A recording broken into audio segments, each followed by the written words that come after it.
Okay, so this is the case that the Director of Public Prosecutions brought against Angela Ditchfield. So it's actually Max Hill. It's Max Hill was the Director of Public Prosecutions versus Angela Ditchfield, not the Crown Prosecution Service itself. It's actually Max Hill. Okay, CO475-2020. The judgment date was on the 12th of January 2021. At the High Court. So this was just a magistrates court case, I think, not a Crown Court case. So representation. So Mr. J. Boyd, I'm guessing that's a prosecutor or a barrister, appeared on behalf of the Director of Public Prosecutions. And Mr. T. Wainwright appeared on behalf of the respondent. So that was Angela Ditchfield. So she did have someone representing her, Mr. T. Wainwright. I don't know if she got them privately or if it was funded, legal funding or what.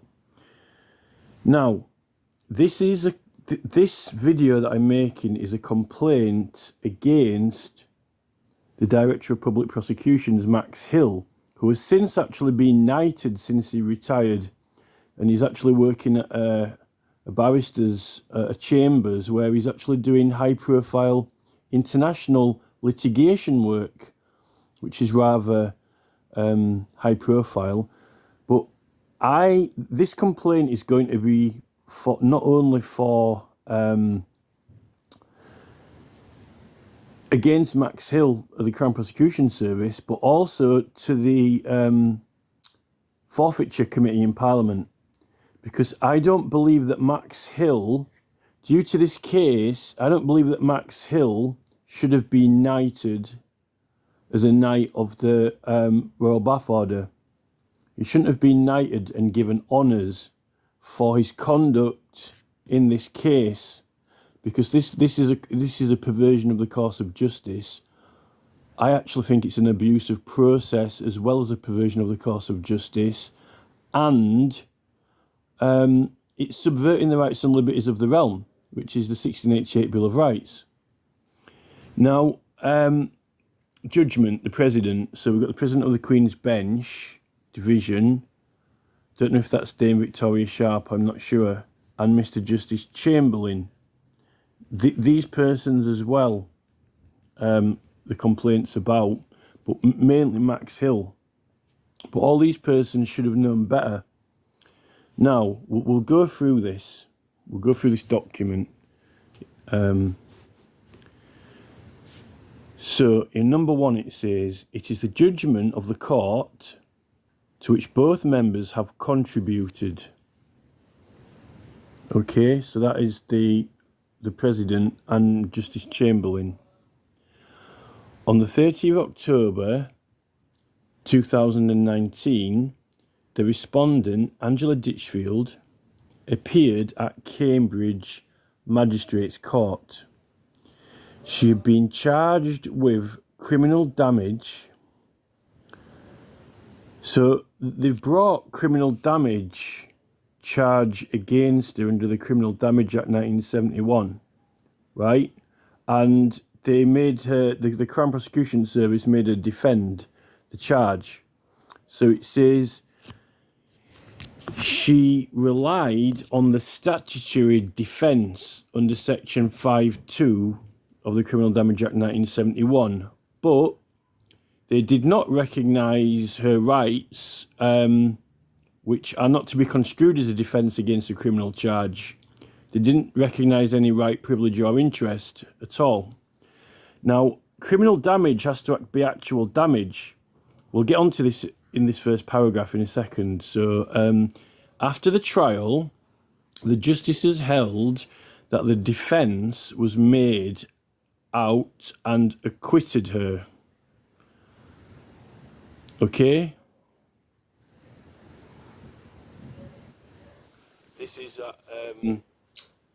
This was at Cambridge Magistrates Court.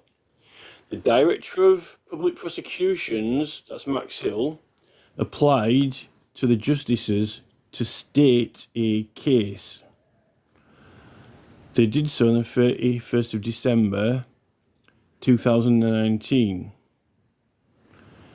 The issue for us is whether, on the evidence before them, they were entitled to find that the statutory defence was made out.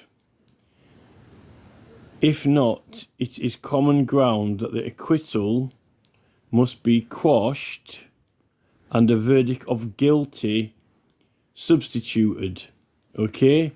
Well, the truth and fact of the matter, which it says in this next part here, which this should make it obvious to all parties concerned, is that firstly, there is no damage, right? There is no criminal damage, and it can't be recognised or identified as damage. So all parties either lied or are in professional negligence because they don't even know law, and they don't even know the area of law, and they don't even know what they're looking at when they're looking at a piece of evidence. And then we'll get on to the rights claim, which is a matter that I've been looking at recently, which the proper method of claiming rights and having them recognised under the overriding objectives is not part of a defence or included in part of a defence or subject to any limits, time limits or restrictions of a defence, because a defence has to be proved to a jury or the justices beyond reasonable doubt. A right, because a right is not to be construed as a defence, it doesn't have to be proved as part of a defence to a court or jury. It is only acknowledged and recognised. There is no prescribed procedure for this other than recognition, and recognition doesn't have to be proved under the same criteria as proving a defence. Now here it says in 2, the prosecution arose from an incident on the 15th of December 2018 in which the respondent participated in an Extinction Rebellion protest. So they know Angela Ditchfield was acting on behalf of the political campaign group Extinction Rebellion, which exists for matters of church, state or law, and is running petitions and conducting public remonstrations addressed to the government for action in Parliament. So these are matters of church, state and law as defined under the Tumultuous Petitioning Act 1661, Public Act 13, Charles I. So they know that it's a matter of privileges. This is a matter of privileges of Parliament, because these political remonstrations are actually covered with privileges of Parliament, and it's confirmed in Sir Thomas Erskine May, first edition, on pages 300 to 308, which clearly says that petitioning over matters of church, state and law to the Parliament of England are covered by privileges of Parliament, which means that you're not criminally liable. Now, this was in Cambridge. As part, and it's confirmed in the Claim of Right 1689, you're only liable for civil cases against you. As part of a group of protesters, she walked through the city to the offices of Cambridgeshire County Council at Castle Hill. So this is public. County Council is public. This is taxpayer council property. This is not even privately owned property. It's like the streets, the roads. It's all taxpayer funded and maintained, just like being in the public arena. The group carried a large black coffin-shaped box, so that's like a prop. On reaching Castle Hill, members of the group made speeches and then buried the box, planting a tree on top of it. About 5 minutes later, the respondent was seen to run towards the main entrance doors of the council. So this is the actual council, that His Majesty's government, local council, which has got, with the authority of the king, the mace in the chamber, who they're petitioning His Majesty's government, either Houses of Parliament or the king, and sprayed paint to the area to the right and left of them. So on the right, she painted Extinction Rebellion logo. So that is an advertisement for Extinction Rebellion. So that's a Class F advertisement, which uses the 1688 Bill of Rights enactment under the Town and Country Planning Act 2007 schedule. It's Class F, and it uses all prosecutions for using this type of advertisement are illegal. On the left, she painted the letters RIP question mark. So this altogether forms a representation with meaning. Any word, letter, sign, a representation. In fact, the burying of the coffin is a representation. It has a meaning. It means and represents something in meaning. The council estimate that it would cost £800 to clean off the paint. So there's no mention of the actual digging of the soil or planting of the tree. Now, paint, when paint is used for purposes of an advertisement or representation, it's not to be regarded as incorporated into the fabric of the building.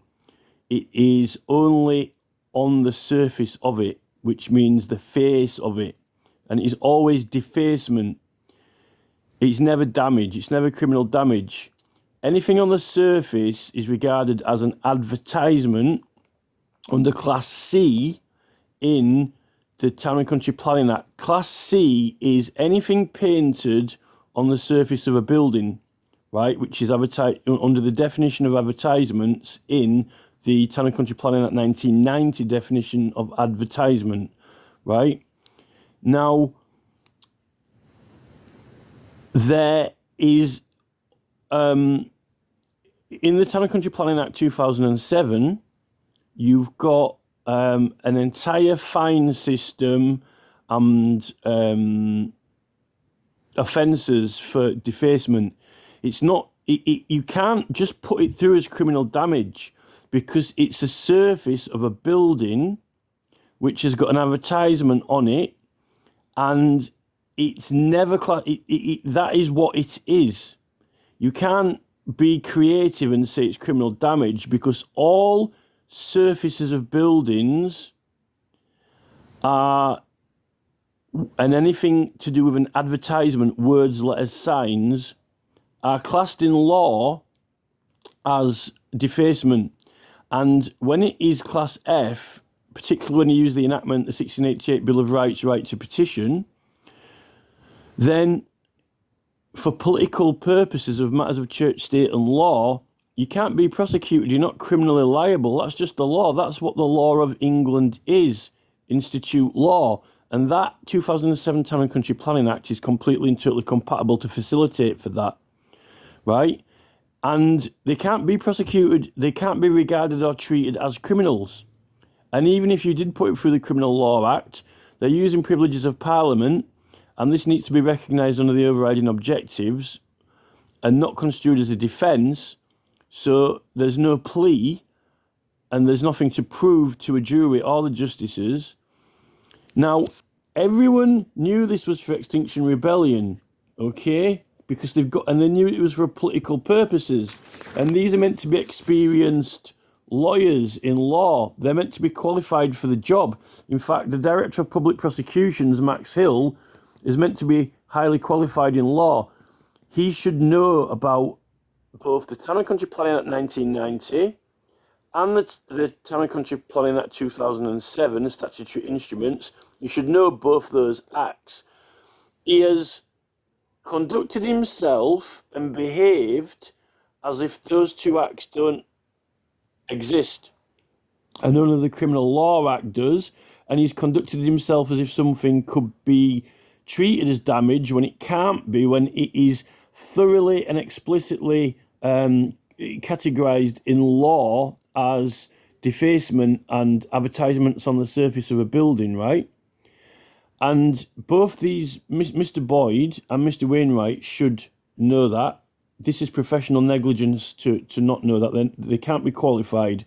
But the Director of Public Prosecutions, he really should know that for this job. And I do, and these, the President of the Queen's Bench and Mr. Justice Chamberlain, they're meant to research the area of law. For any case that is put before a court, when they read the evidence that's submitted to a court, the material, they're meant to research that area of law. And they can't have researched that area of law competently at all, whatsoever, right? So both of these justices as well. Now, in the Criminal Procedure Rules 2020, which actually is, the judgment date's 2021, so this was, she did the, she carried out this act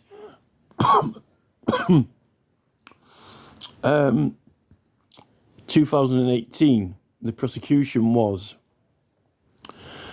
So the new Criminal Procedure Rules 2020 hadn't actually been enacted at that time. They were enacted 2018, 2019. Director of Public Prosecutions applied to state the case in 2019. So that's just before December 2019. So Max Hill applied 2019. But this judgment date is 2021.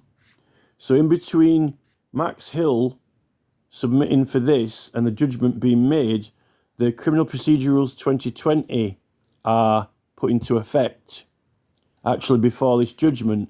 And that is enacted in the 2020 Criminal Procedure Rules, that legally privileged items and information cannot be used as evidence against someone, cannot be used as evidence in a prosecution case under those rules. Now, items for Extinction Rebellion, which are Class F, which are matters of church, state and law, addressing Parliament, advertisements, signs, notices, representations, words spoken to the client public, this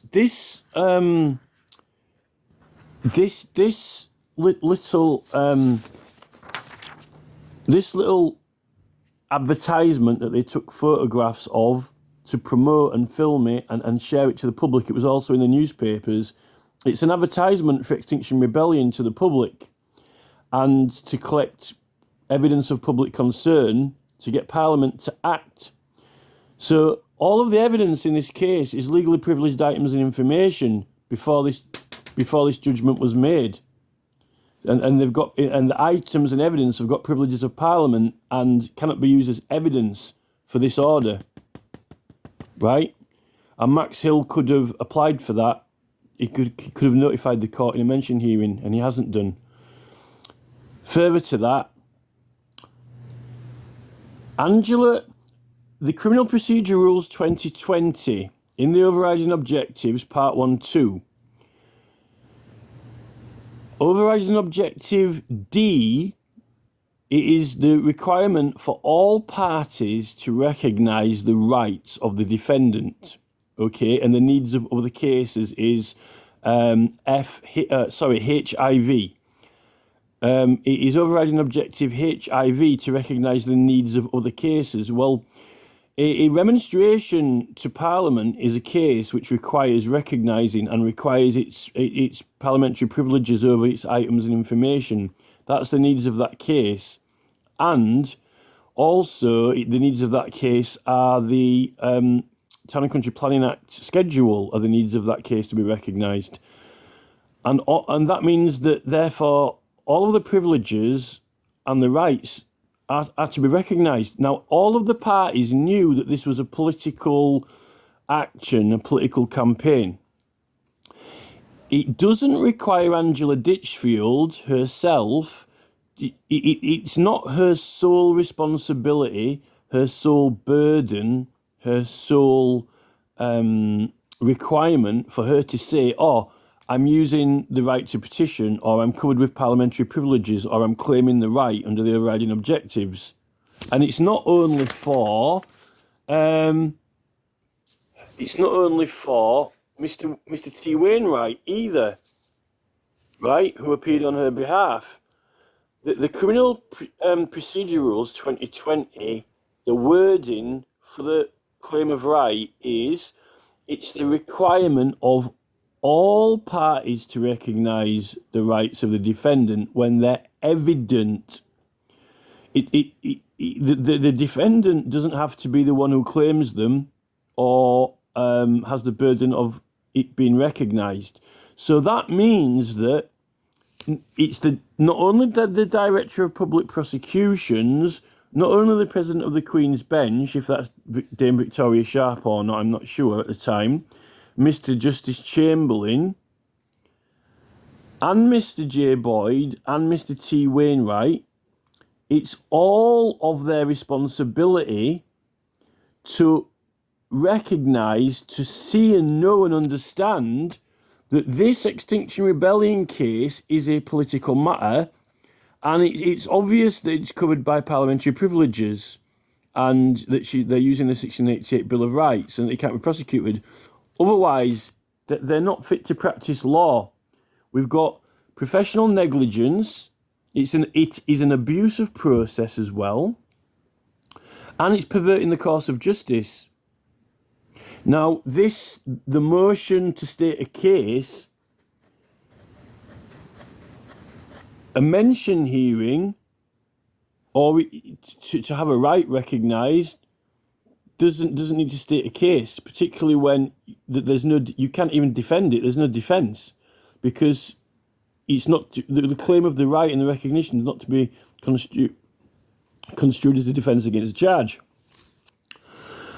And putting criminal damage charges, bringing a prosecution under the Criminal Damage Act 1971, when the acts and activities of the defendant are actually defacement in law, you can't try and put them through as criminal damage, because they're explicitly and specifically defined in law as defacement on the face of a building. And there's no damage claim here for the digging of the floor. It's all to do with the wall and the paint. They're not even claiming any costs for the floor at this point, although I haven't finished reading all of it yet, but we'll get to that. This is not just an abuse of process, but it's perverting the course of which justice should go through. The course of justice should be that immediately all parties should understand and recognise that Angela Ditchfield is using privileges of Parliament, and that her and when we get to this date when these justices are bringing this order through, the items and information which is being used under Class F schedule in the Town and Country Planning Act can't be given as evidence, can't be used as evidence. So after Max Hill submitted this, during waiting for the order to come through, all of the evidence against Angela is disqualified in law from being used. So she cannot be found guilty of this offence. They can't quash the acquittal because there's no evidence to offer. So we've got professional negligence and abuse of process. The course of justice has been perverted. Under the 1688 Bill of Rights, it's also a subversion of the rights and liberties of the realm, where a justice or a councillor or a minister fails to recognise rights. When there are illegal prosecutions concerning any use of that enactment and its provisions, which you're using through Class E materials, you're subverting the rights and liberties of the realm by not recognising those rights. It's not just an abuse of process of the criminal procedure rules and professional negligence by all these persons, it's actually subverting the rights and liberties of the realm as well.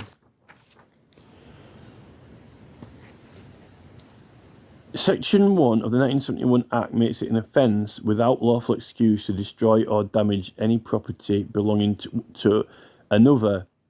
Well, that is actually a member, they're talking about private property, and this is surface damage, which is called defacement in law, and there's a special act for it to make sure that it's not put through as criminal damage, and the rights aren't being recognised, and the evidence at this point can't even be used anyway when this has been typed out and issued,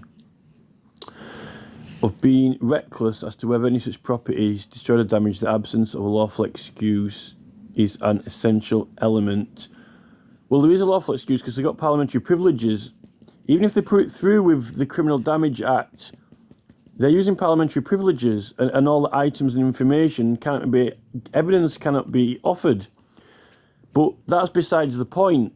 I mean, any way you want to take this, even if we want to go with the Criminal Damage Act, it can't be done.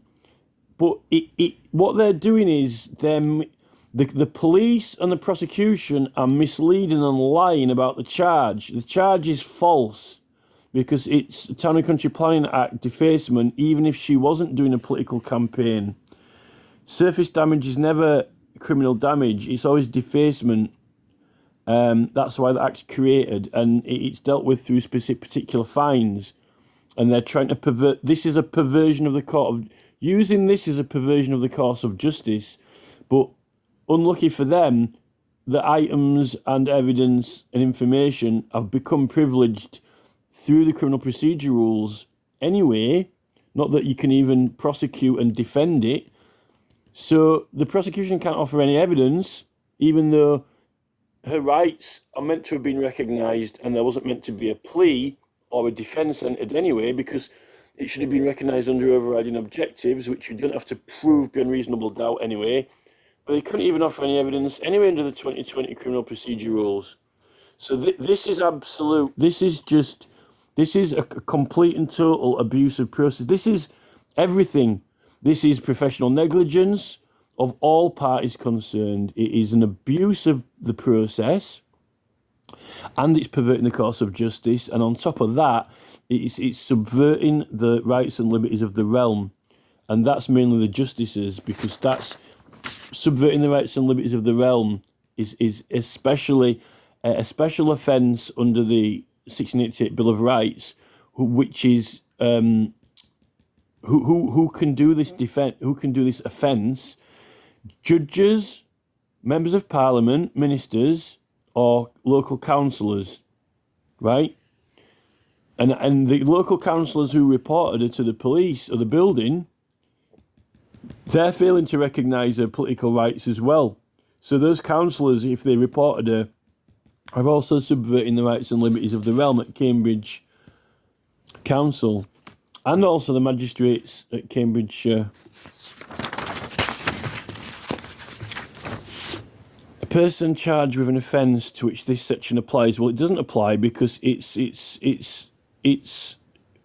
even if she isn't using rights, and even if her evidence can be offered, it's still defacement, and it cannot be criminal damage because it's on the surface of a building, and it should not be regarded as being incorporated into its fabric, which is how it remains an advertisement separate from the building. It's nothing to do with lawful excuse under that act. You can't even offer the evidence anyway.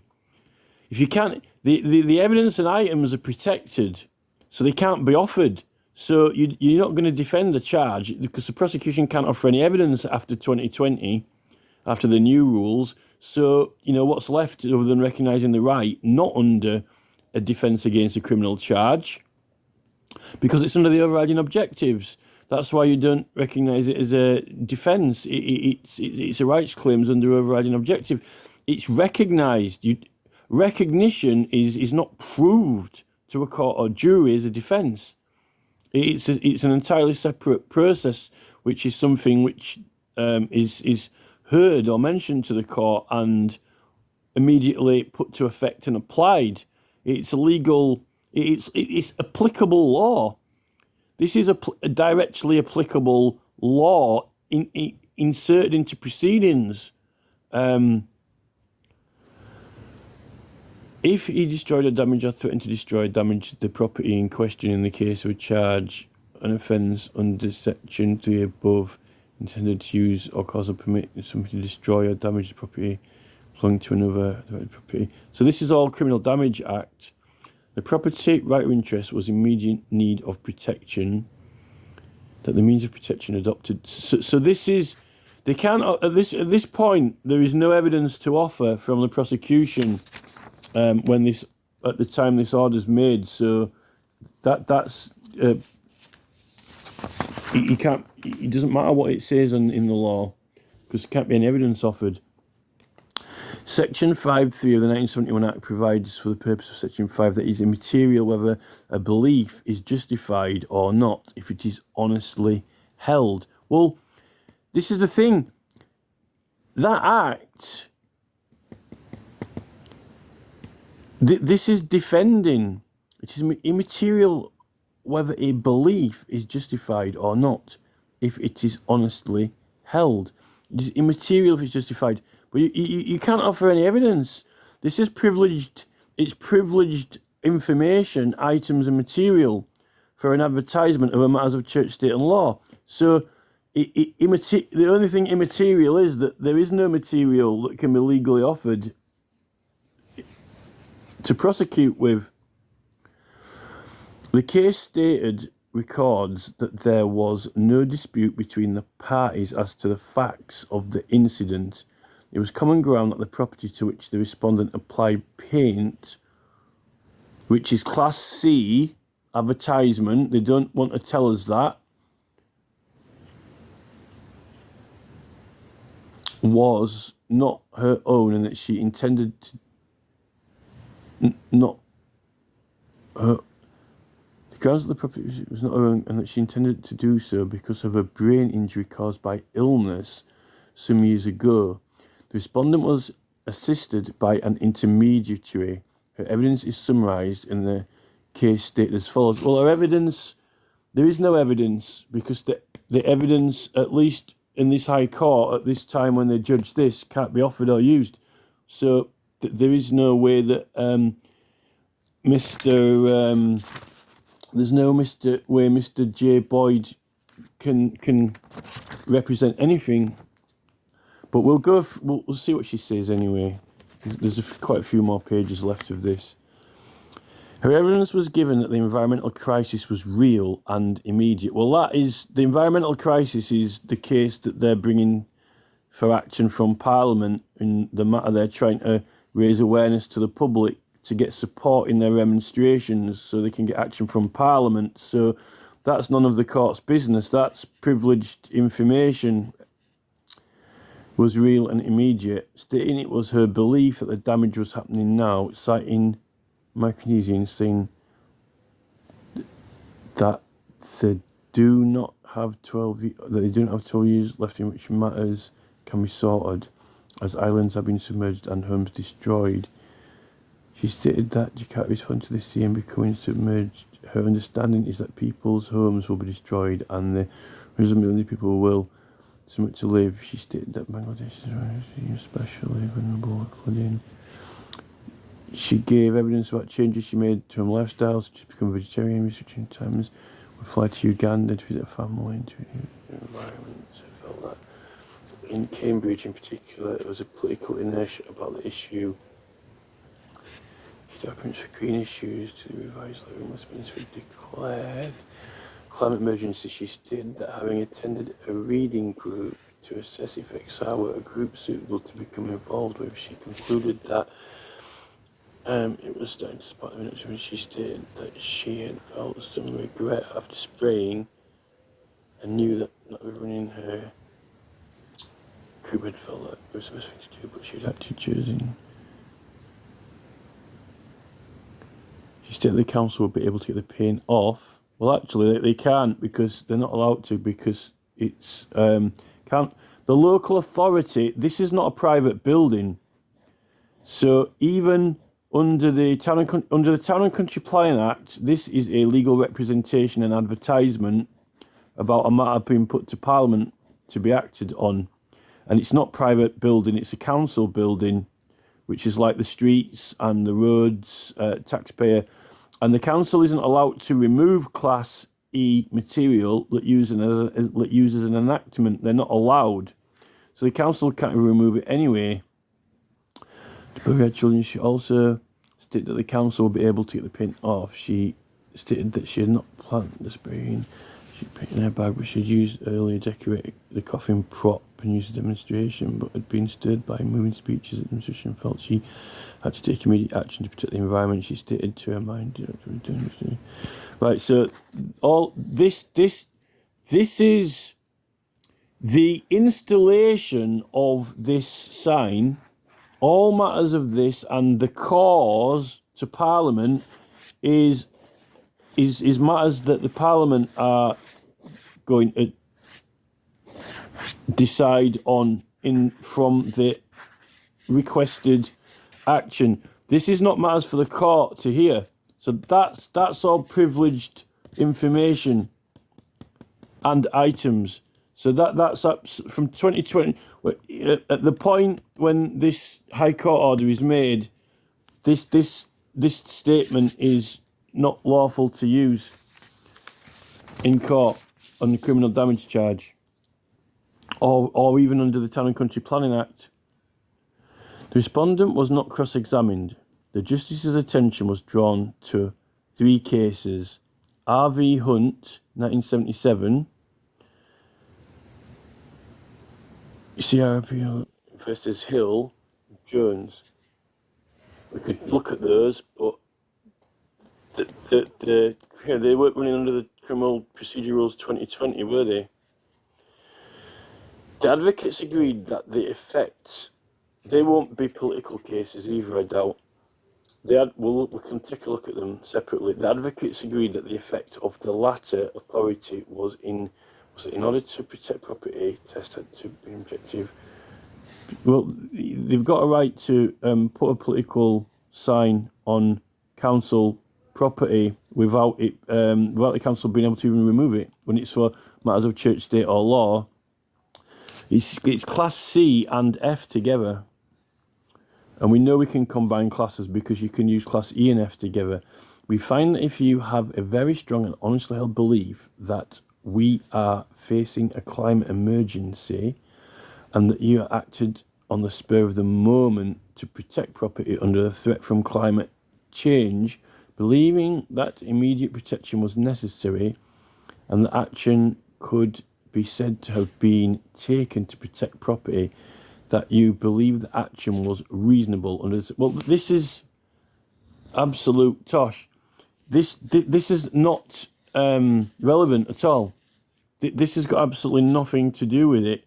They're trying to treat you as someone who doesn't have a privilege or right, who is not using privileged information and evidence, and who is not making an advertisement, which is on matters of church, state, and law. They're treating her as if she's just a criminal or someone who's not acting in matters of church and state and law, and just doing vandalism, particularly on the surface of a building. It doesn't yet go into any more details about digging the earth or soil up. They don't seem to be focusing on that part of it. The respondent is represented before us by Mr. Tom Wainwright, who did not appear below. He submits that the case stated omits material parts of the evidence and invites us to remit it to the justices under section 28A2 of the Senior Courts Act 1981, even though at this point Mr. Tom Wainwright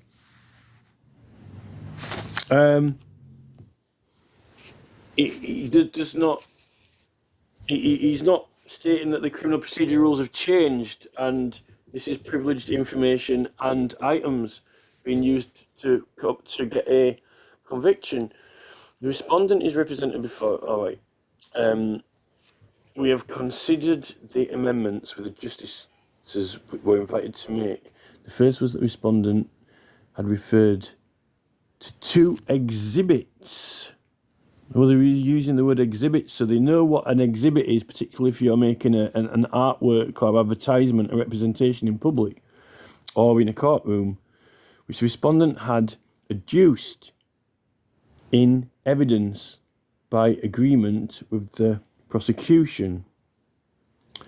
Well, there can be no agreements with the prosecution when the prosecution can't use it as evidence. A letter from her general practitioner, although they could, well, the 2020 rules are drawing on other policing acts, actually, which they include this in their rules anyway. A letter from her general practitioner addressing her medical history. Well, medical history's got absolutely nothing to do with this, and confirming that she suffered from serious cognitive and mental defeat secondary brain tumour. Well, the only people who are suffering from severe cognitive deficiency is the Director of Public Prosecutions, Max Hill, now knighted after this incident of gross professional negligence, perversion of the course of justice, subversion of the rights and liberties of the realm. Max Hill, Dame Victoria Sharp, if she was president at that time of the Queen's Bench, Justice Chamberlain, Mr. T. Boyd, and Mr. Tom Wainwright, all in contempt of court, all in professional negligence, all perverting the course of justice, abuse of process, and well, what else is there to say? So, you know, Max Hill, he needs forfeiture. He cannot be a knighted, a decorated, honoured person after subverting the rights and liberties of the realm. With 2 justices of the High Court, you know, he needs this knighthood removing, because he's not fit to be honoured for this act, and he's also served to try and further mislead and convince the general public and the legal sector that there are no rights and privileges, and that even the Town and Country Planning Act, both of them, 1990 and 2007, don't exist. When it clearly sets out an entire 2 full acts of law about the surfaces of buildings and putting advertisements in public, particularly when they're not on private property, when they're on council buildings or in council streets.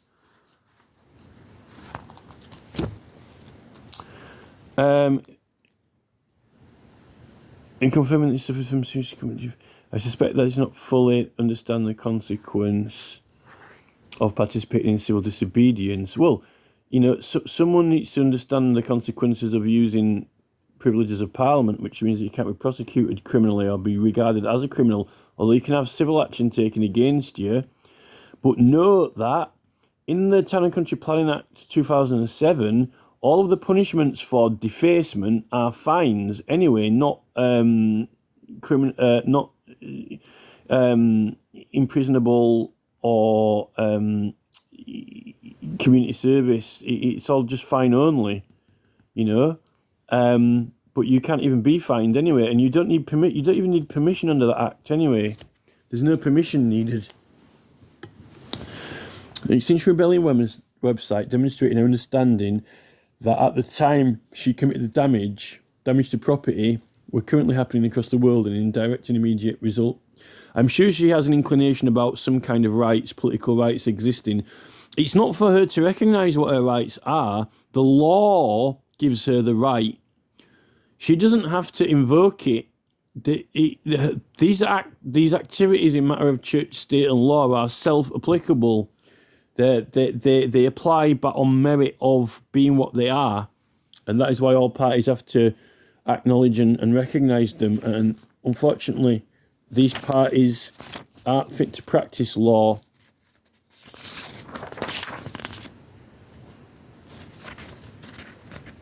Got about 4 pages left. The justices were also invited to add to the case, stated the following: that the prosecution had relied on the respondent's prepared statements in which she had said that humanity is criminally damaging the world, and that the respondent referred to a Welsh village which had been abandoned as a result of rising sea levels, damaging people's homes, and expressed concerns about crop damage from climate emergency in the UK. That the respondent had said that the council had been actively encouraging climate change by destroying local hedgerows and parks, and that is in his business plan referring. So this is all irrelevant because she's trying to. You don't need to answer or justify to a court why you're what the cause to Parliament.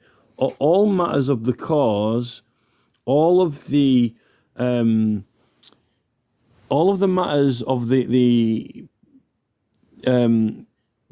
issues that you're getting Parliament to act on are for Parliament to act on. The court has no power to act on the environment. The court has no power to act in any matters except justice and the charges which are put before it, which, because all of the information and evidence is privileged, cannot be even heard by the court, which is near enough identical to Lord Hanningfield's case that was at Southwark Crown Court. We are prepared to assume for the purposes of this appeal that the correctness of the amendments to which the justices were invited to make without a ruling on the merits of the application. We therefore proceed on the basis that the respondent honestly believed that climate change was currently damaging people's property, both in the United Kingdom and abroad, and that she acted as she did. It's not just attention, it's probably believing.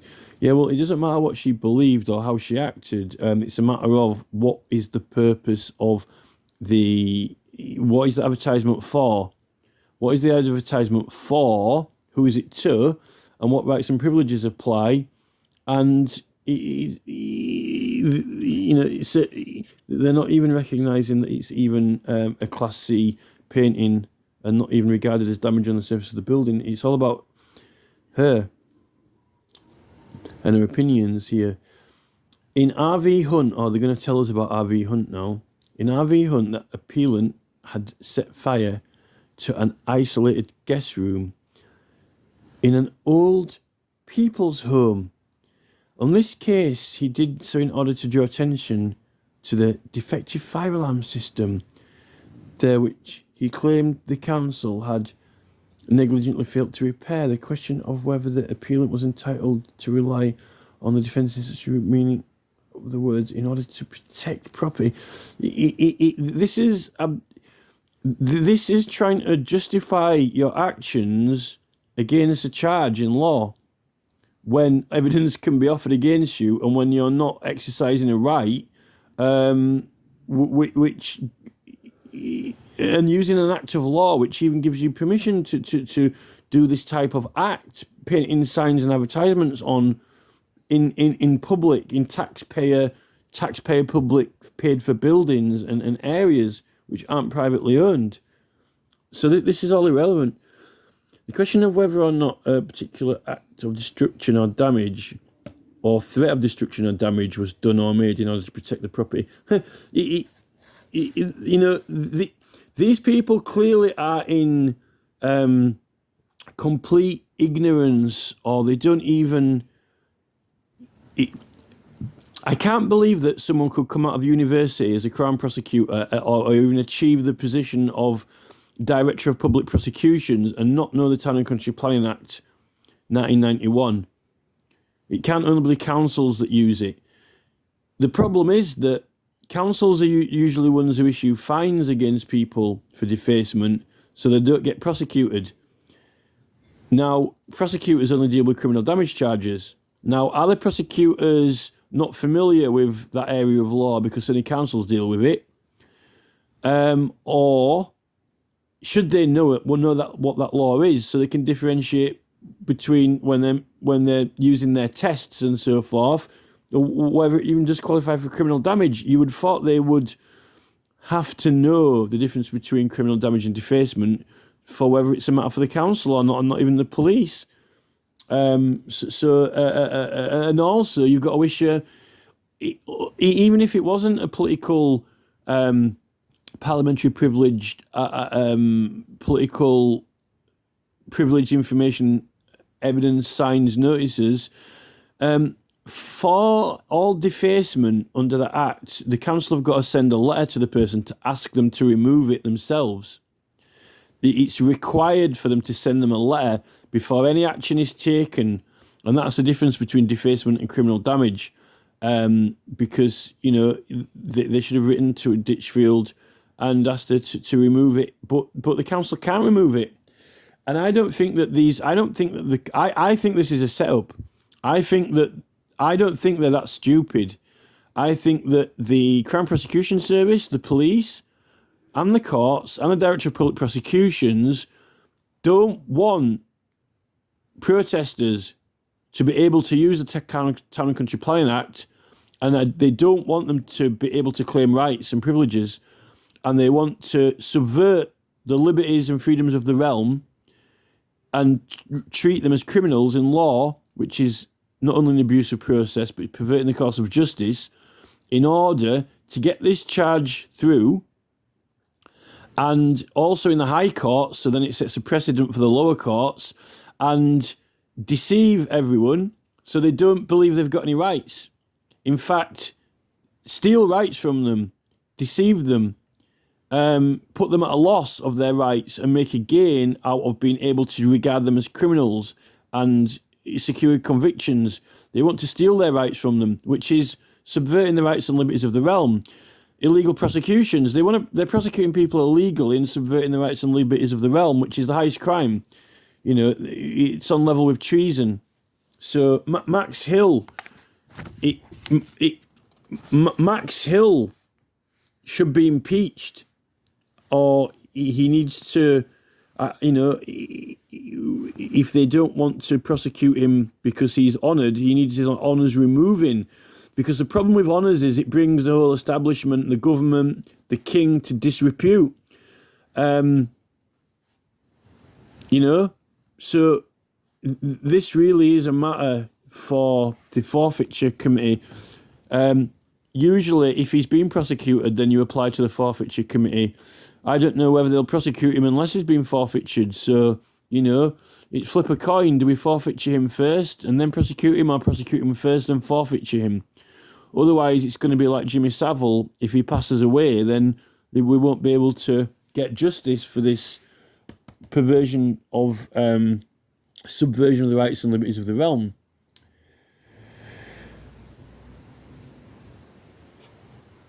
I don't know if they're joking about these amendments here or what. The question of whether yes, so it's not criminal damage. It can't be. You can't just say, "Oh, we're going to put it through as criminal damage because we'll prove that it qualifies in front of the judges," because it doesn't qualify. Because when the acts of law are taken into account, the Town and Country Planning Act, it says you can't. It's classified. It's categorized.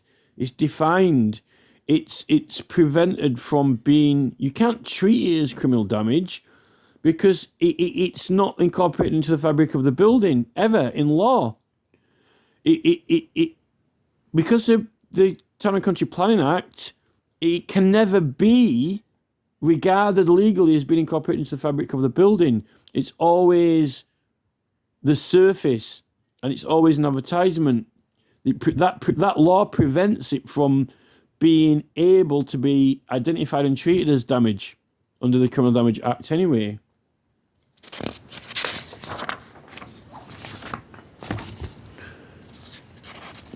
The answer was that in this particular act had not been done in order to protect property, rather it had been done to draw attention to the defective state of a fire alarm. So this is the test, that other example case. The act was not done itself to protect. Well, it's got nothing to do with protecting.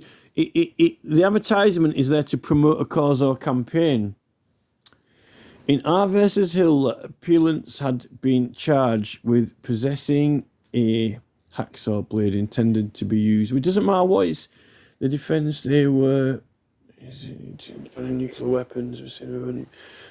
Child judge to the jury to convict.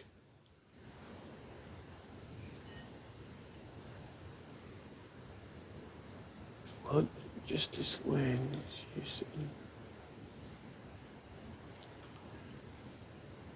I don't know how he directed them to convict because they want to act on their conscience and they can disregard the law anyway, the jury, according to Magna Carta. So there's the misleading directions all through the history books. As far as you so this test case is tosh because they're not using political rights. Finally, in R.V. Jones, defendants were charged with indictment containing various accounts relating to criminal damage at an airbase. They relied on a number of defendants, including section. These are the worst citations of cases that you could ever use in your entire life. They're in complete ignorance of the actual case. Never mind case stated. Did circumstances was it immaterial whether the belief was justified? What's it got to do with the belief or not? This is for people who aren't actually doing anything to Parliament, and they're just. This is down to the person's conscience, completely independently, where there is no right claimed. Criminal damage alleged could amount to something done to protect another's property. At this stage, we should record that we were invited before the hearing in written submissions to adjourn the hearing of appeal pending judgment of the case before the criminal division court of appeal on the basis of information provided in respect 15 individuals. Then it's going on about, this is an example. They relied on a number of defences. Well, you can't even rely on one defence on this, including that under section 5.2 of the 1971 Act. As to that, Latham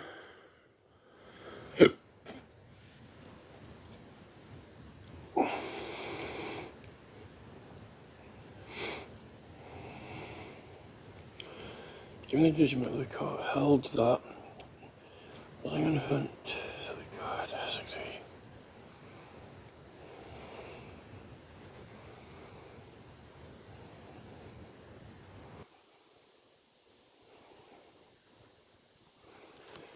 this has got absolutely nothing to do with this case at all, because again they're acting in complete and total ignorance to the actual law.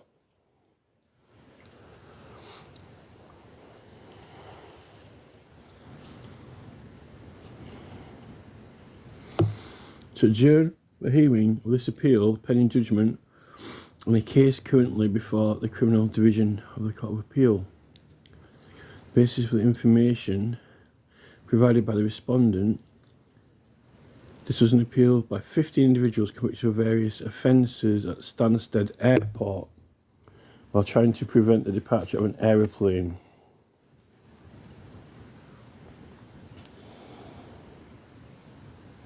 Also, they had a mention hearing, so this was getting mentioned.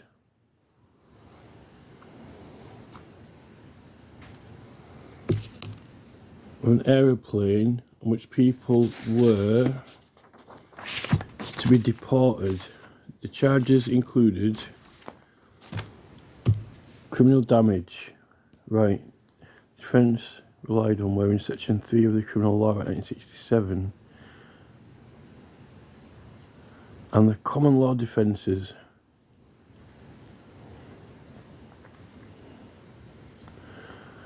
You see, if this case was in the High Court, why would this case be Criminal Division of the Court of Appeal? Right, so it might have affected this case, but again, it's not. This case is getting halted because of another case to do with criminal damage charge they're bringing with some other protesters, yet this particular one clearly is meant to be not a criminal offence. It's a fine under defacement anyway. Even if they would have prosecuted for criminal damage for digging up the earth and planting the coffin with the tree, what they're trying to do is bring all the charges under criminal damage. Now the thing, when they recognised that the painting on the wall is under a different act, and it says that when you're using a certain class of material, you get to use an enactment and protections and rights and so forth. Then they've got to mention the 1688 Bill of Rights, which says all prosecutions are illegal. And that even comes into play with the Criminal Damage Act. So, and then you've got the basis of the 1689 Claim of Right Act, which says that you're only liable for civil claims against you, not criminal. You know? Still, none of the information or items could have been used anyway. The coffin couldn't be used as evidence. It was part of the Extinction Rebellion advertisement. You know, you couldn't have used the coffin as evidence. In our judgment, it was not appropriate to adjourn this appeal pending judgment in Arisaki. There were 2 reasons for this. In that case, did not rely on a defence of the Act. But they're not allowed to rely on that anyway in this. The flaws that the Court of Appeal judgment, when given, will not be directly relevant to the interpretation of that provision. It was observed. All these fancy words, it was observed in Hill. It would be alright if it were recognised in the right, wouldn't it, rather than observed in Hill. There's a lot of fancy language here. There's a lot of very, very fancy language, but it's wrong. That being so, the principal question is whether, on the basis that the respondent's beliefs were, as she claimed, criminal damage alleged could amount in law to something done to another's property. Well, you see, this is the thing. When you're using the proper act, there's a differentiation between council and public property, taxpayers' property, the King's property, and privately owned property, depending on whether the council even can get it removed or not. And that's one of the main differences between the Criminal Damage Act, really. This is just wrong. I mean, it sounds very convincing, but it's just completely and totally wrong. The answer in our view is that it could not. The subjective belief, and by the way, we're looking at the writing here. This is the President of the Queen's Bench Division and Mr. Justice Chamberlain. So we're looking at very, very high-level judges here, and they sound quite, very affluent and authoritative when they're in court sessions. The subjective belief required. Would be alright if something was subjective, like the subjective meaning of the advertisements is of a political nature, of a matter of state, church, and law, or law. That would be something subjective to recognise. In fact, to do the whole thing. The property was immediate need of protection. There's nothing to do with this, whether it's in immediate need of protection or not. You've got the right to place adverts where you want for these matters, regardless of any immediate need or not. With an emphasis given to the word immediate is completely irrelevant. This suggests to us that for an act to have been done in order to protect property, it must be kind of capable of conferring. This is just, actor's purpose is to put pressure. Oh, look, now we're saying an act whose purpose is to put pressure on a public authority to take protective action is. And one minute they're saying that Ditchfield was the one who needed to take action to protect. Now they're saying that she put pressure on the public authority to take action to protect. But it wasn't just to the council, it was to the public, the client public. The Extinction Rebellion advertisement is to everyone, not just the council, everyone. The whole public, or a section of the public on that matter. And also to the government, but also to let people know about the cause and Extinction Rebellion itself.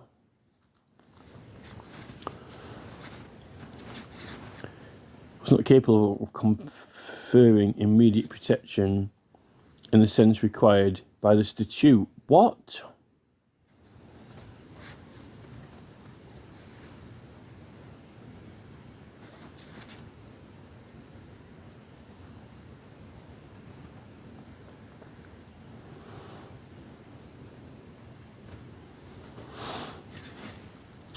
See, they've got some idea now. What they're doing now is they're acknowledging that capable of put pressure on a public authority. See, acts of public authorities, when you're using a right, privilege, and interest.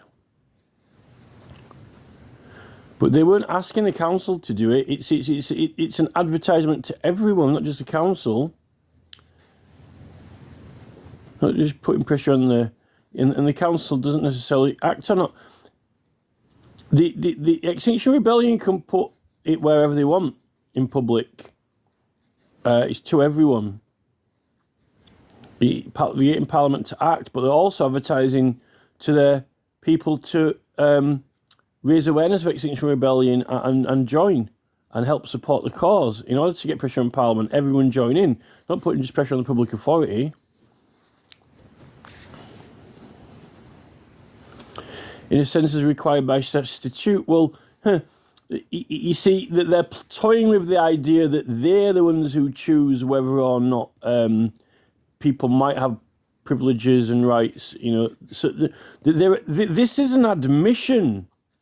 You see what they're doing here, rather than playing dumb, rather than playing stupid, what they're actually doing is they are so this is like a self-confession. They're confessing that they know about the 1688 Bill of Rights and that they know about protections in law and statute, and then they're dallying with the idea that they get to choose where these rights may apply or not, and what they could cover, and that could be argued out in a defence against a charge, not recognised completely separately and dependently as required. Either you've got the right or you haven't, which is why you've got those classes of material, which is why you've got your protected class. If it is that class, it's protected. If it's not, it's not. Right? And the thing with this, the whole series of, the whole presentation was one advertisement, an act, and digging the tree up as well. And those items are privileged and protected anyway. Because for that purpose, if the act at issue here can be said to give rise to protection at all, several steps would be involved. What? That would demonstrate the depth of public fee, That demonstration may then, over weeks or months or even years, prompt public officials to formulate policies which together... You see, you know what's happening here? This is that they're actually here trying to make out that a criminal court can debate the petitioning rights and how they should work and how they should apply, rather than that is itself a privilege of Parliament. That is a matter cognizable, decidable, debatable only by Parliament under Article 9 of the 1688 Bill of Rights, legal prosecutions. Because a criminal, the High Court, in criminal proceedings at the High Court, is fancying that it can decide matters of proceedings in Parliament, and even what could compel people to support a campaign, and what should. They're deciding. They're going into the matters of them controlling the campaign or deciding how or what the campaign should be doing or how it should do its business, which is that's for the people bringing the case. You see, that's almost like, you know, directing a jury, or, you know, directions in criminal proceedings, or management of a case in the court. This is management of a case of the Parliament Privileges Committee, or the Parliament Petitions Committee. That's their area and remit here. So I don't know what, if this is this Victoria Dame Sharp and Chamberlain fancying around what Parliament proceedings should be, or what cases to, how cases to Parliament should. You see, that's the reason why Lord Hanningfield's case was discontinued at Southwark Crown Court, for this reason here, because this is going into matters of Parliament, and it's ironic that Hanningfield had his case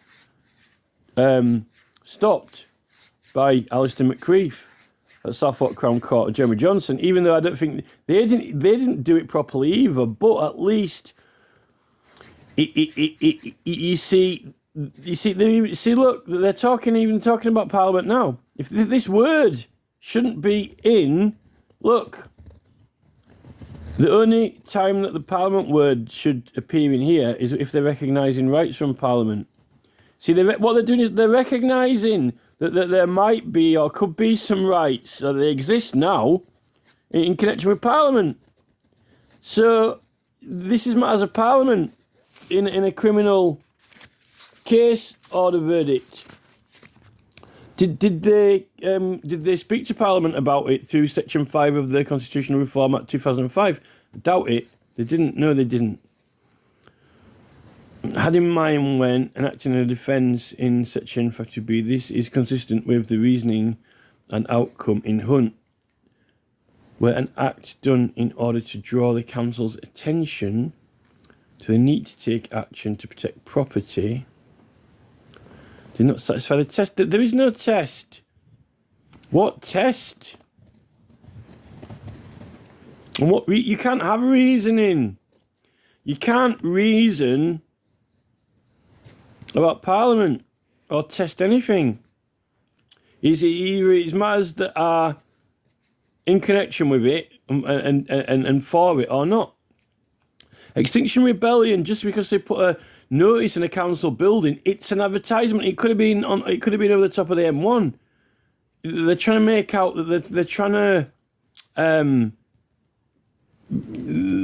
to make out Extinction Rebellion is not a national cause. You know, Oxfam, you know, is just some kind of, it's not like national. Well, that's a charity, not a political thing, but, you know, same thing. In fact, in the Town and Country Planning Act, it's got absolutely nothing. In no way, shape or form does it state who the advertisement is to. Who the advertisement is to. Even for defacement. You know, it's not relevant. It's not of the concern of the council who the advertisement is to or what it's about. Other than its class, its legal classification, and if the person has got gets given express consent or not, right? No one talks about permission or consent given in law here, really, or what class it is. In fact, they know what class it is because here there's an Extinction Rebellion protest. So they know it's a political cause, and they know it's about the environment. So this is the thing.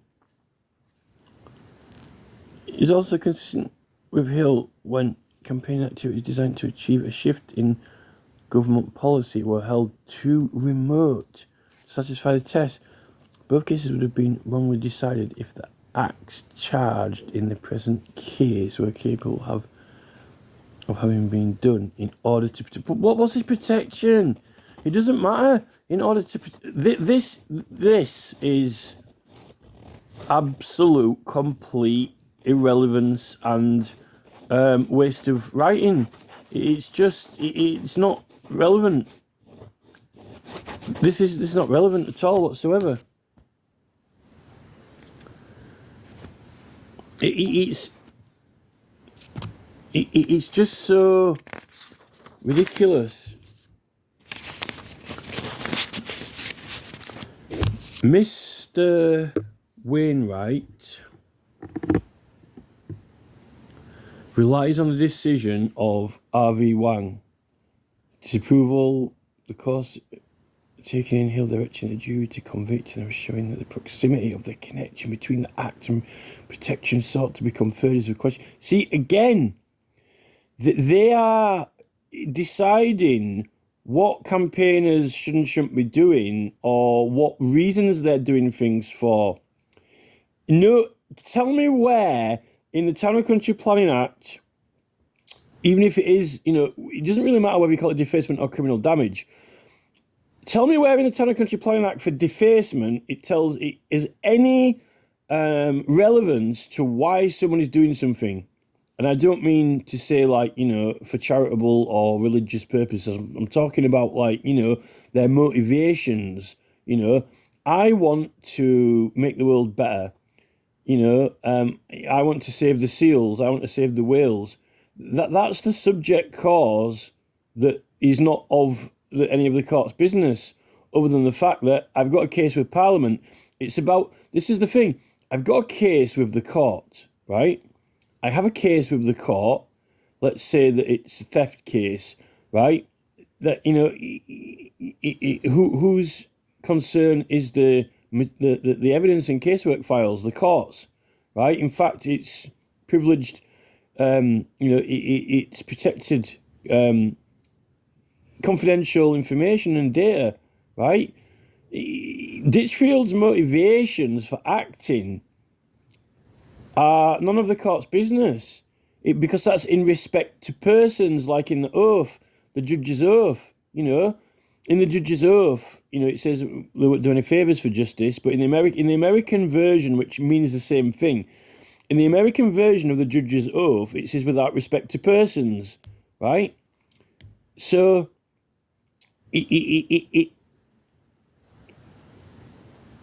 they're getting into motivations of people,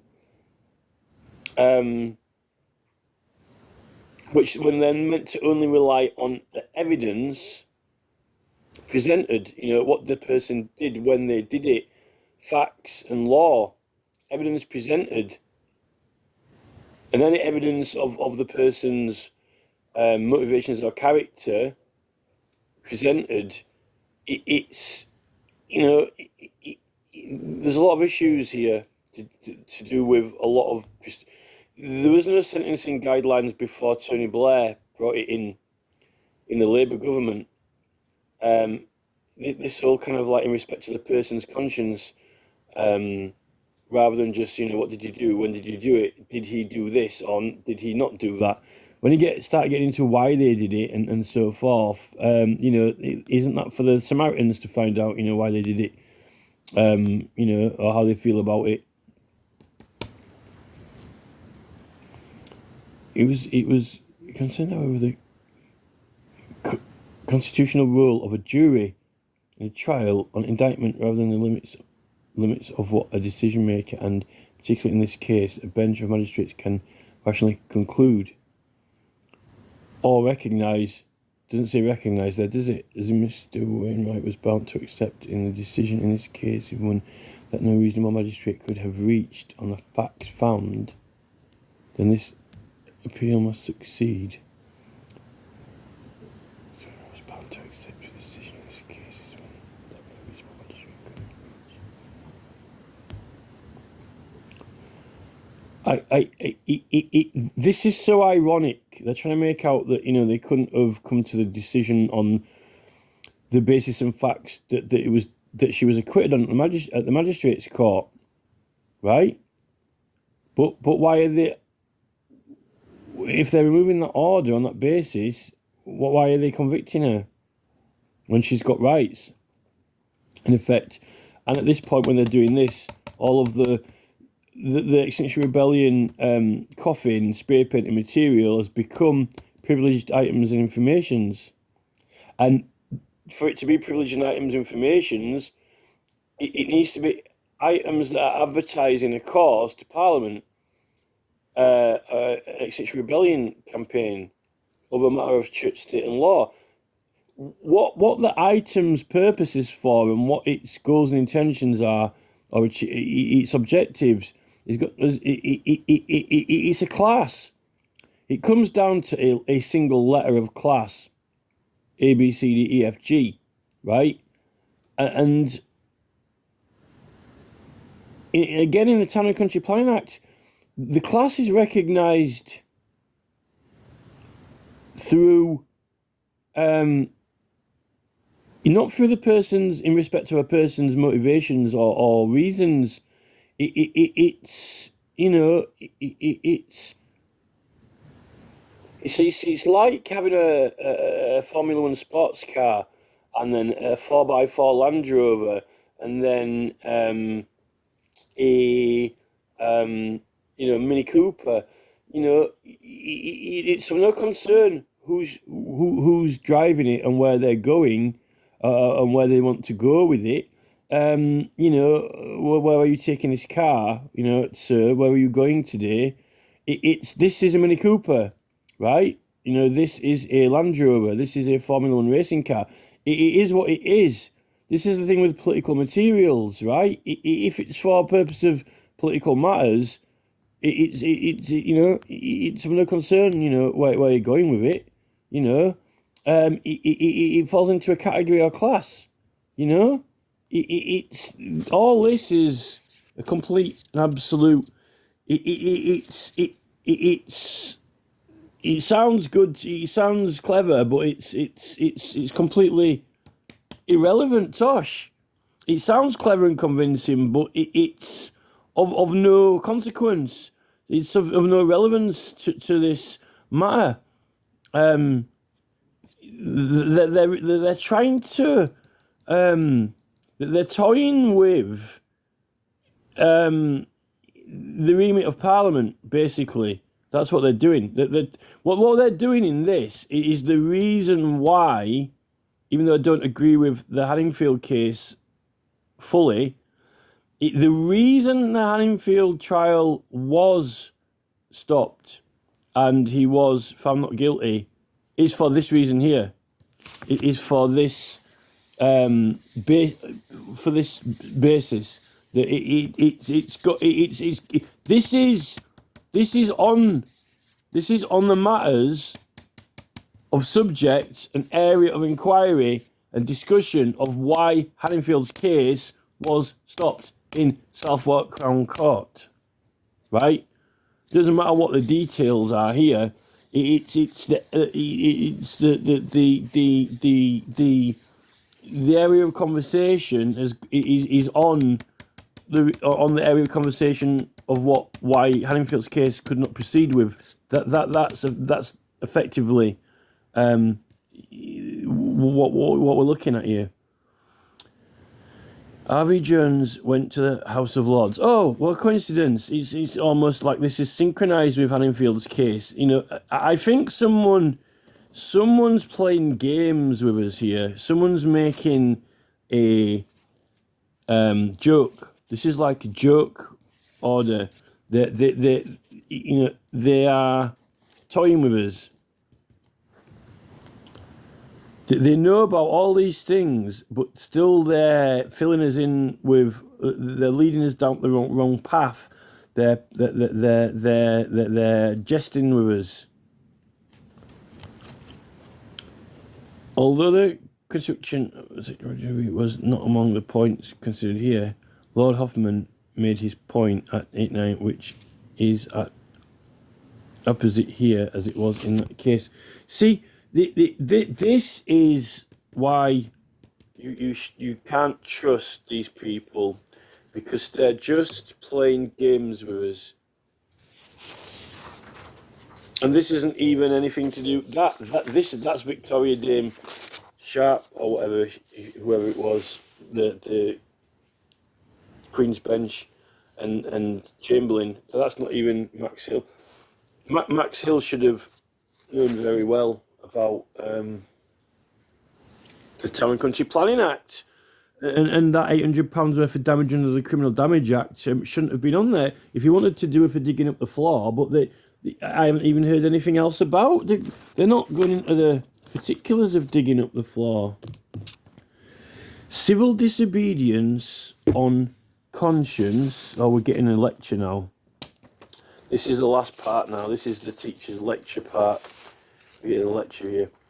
Civil disobedience on contentious grounds.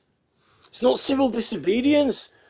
The Town Country Planning Act gives deemed and express consent through Class C, complying with Class F and the use of the Section 88 Bill of Rights, who can't be prosecuted, and that act can be applicable to signs, notices and advertisements, which can be painted, and you get deemed and express consent. Right? So it's not civil, you're not disobeying anyone. You've got permissions and consents. Right? So this is just wrong. Because of Max Hill, they're all ignoring the elephant in the room. Well, the elephant's not even in the room. Because, you know, if there was two full acts of law, two complete and full, perfectly good entire acts of law, which a completely different side area of law, which are being undermined here in order to help and aid these ridiculous proceedings from even existing, because it brings in compatibility, direct legislative application of right and permissions and consents in this area of activities. So they're in absolute and total contempt. This is professional negligence, but it's also subverting the liberties and rights of the realm as well. There's a long and honourable history in this country. Honourable civil disobedience on conscientious grounds has a long and honourable history in this country. But you're not disobeying anything, because you're given deemed and express consent. So there's no disobedience in the use of the paint on the building. None. And a coffin, carrying a coffin, you know. And the people who break the law to affirm their belief, but they're not doing it to affirm a belief. That's religious. They're doing it to advertise and promote their cause to the public or a section of the public and Parliament. Their belief in the injustice of a law or government action, sometimes vindicated by history. The suffragettes are an example which comes immediately to mind. It is the mark of a civilised community that can accommodate protests, demonstrations of this kind, but there are conventions which are generally accepted. The protests which have been in a sense of proportion, not only excess and damage, convenience to the beliefs. Again, you see, the police and prosecution on the other hand have been restrained. So what they're actually what this is doing here is get the violin out. You know, this is like it's like a philosophy lesson. This is like philosophy. It's the philosophy of, should we have political rights or not? You know, and should people be liable for breaking the law, or should there be any laws that it's not in breaking the law? That paint is not in breaking the law. You're legally allowed to do it. You got deemed expressing consent through an act, the statutory instrument through the Section 88 Bill of Rights is not allowing you to break the law. It says that you can't be prosecuted. So if you can't be prosecuted, he's not just barred from prosecution. The Town and Country Planning Act makes it legal to do it. It makes it lawful. Because of the privilege. The privilege makes it lawful in that act. So this is like, you know, conscience. This is like, you know, let's you know, let's justify what they're doing or make them feel guilty about it or whatever. You know, it's not for the court. It's not for the High Court or the Criminal Court to question rights, whether we should or should not have them, and if people should be using them, or to how far they should be going with them or not. The court doesn't make the laws. The court looks at evidence and finds out if someone broke the law or not, and if they had if they were within the law, or based on the evidence. This is going into, this is like guilt trip, on this is like philosophy. This is why, again, Hanningfield's, it's not a matter for the criminal court to go on to this. Again, on the facts accepted by the justices, the acts for which the respondent faced trial could be said to form part of the tradition to which Lord Hoffman referred, but they were nonetheless unlawful. Wrong. Absolutely. So they're actually they're trying to be clever now. This is what I really don't like about these people. They're trying to be very, very astute here and very, very coy, making references to lords and rights, which they were meant to recognise, but they're saying nonetheless unlawful, when the Town and Country Planning Act actually makes this lawful and fully legislates around it anyway. And even if you didn't have that, with Lord, you see, let me read the rest of this now. They were not taken into, to protect property. Which words were done? Blah blah blah. Why did they do it? Rationality. Justice as false acquittal will be quashed and a verdict of guilty submitted and such. Right. So with Hanningfield, right, we went on to matters of Parliament. It was about matters that were being put to Parliament because there's an existing connection, right? Because the Hanningfield case went on to matters of Parliament, then it didn't matter why he did what he did, or if it was lawful or not, or, what his reasons were, or anything like that. The fact was that the proceedings were going to go into those matters, so that they weren't allowed. You have the right, it applied the right. If it touches on the right, on the subject, if it touches matters in connection with Parliament, it's not for the public authorities. It's a matter for Parliament, and this is really this whole thing, because why is it talking about it? The ironic thing with Hanningfield is, if it wasn't in connection with Parliament, what was Jeremy Johnson doing with the representation of parliamentary privileges? That's the funny thing. What would Jeremy Johnson be doing in a court representing a privileges claim if it didn't have anything to do with Parliament? Why are they mentioning Parliament in this? The fact that the word Parliament appears in this, and Extinction Rebellion, I mean, what else can you say? Other than the fact that they're just being completely and totally disregarding the criminal, the Town and Country Planning Acts, both of them, 1991 and the 2007. And for that reason, Max Hill should have known that, and I think that he did. And he's been given a knighthood for subverting the rights and liberties of the realm, professional negligence, an abuse of a process, and perverting the course of justice. And Max Hill needs his knighthood removing. He needs to be he needs the knighthood removing. So it is a matter for the relevant committee.